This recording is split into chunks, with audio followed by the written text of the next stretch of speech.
दोन शब्दांची गल्लत करतो आणि ती गल्लत आपण कदाचित त्याच्या इंग्लिश ट्रान्सलेशनकडे बघून करत असू असं मला वाटतं। आणि ते दोन शब्द कोणते? अहिंसा आणि क्रौर्य, पाशविकता, बर्बरता। हिंसा ही आपल्या धर्मात निषिद्ध मानलेली नाही।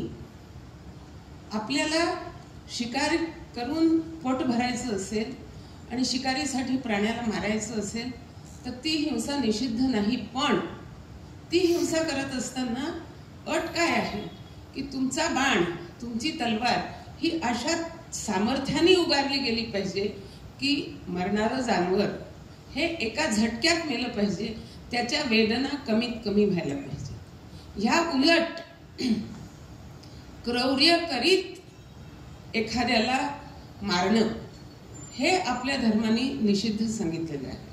आणि तसं क्रौर्य न करता पण आपलं संरक्षण, आपला पराक्रम, आपलं शौर्य हे टिकवता येणं ही ह्याच्यासाठी सुद्धा एक खूप मोठी मनाची तयारी लागते।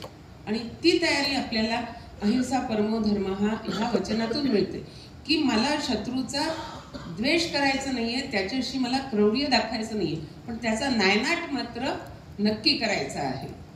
हे आपल्याला ह्या दोन आपल्या तत्वज्ञानामध्ये फरक करता यायला पाहिजे।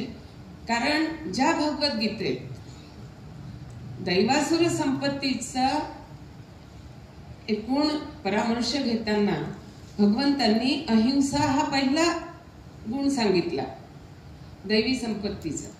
पातंजल मुनींनी यमांची व्याख्या करताना पहिला यम अहिंसा हाच सांगितला।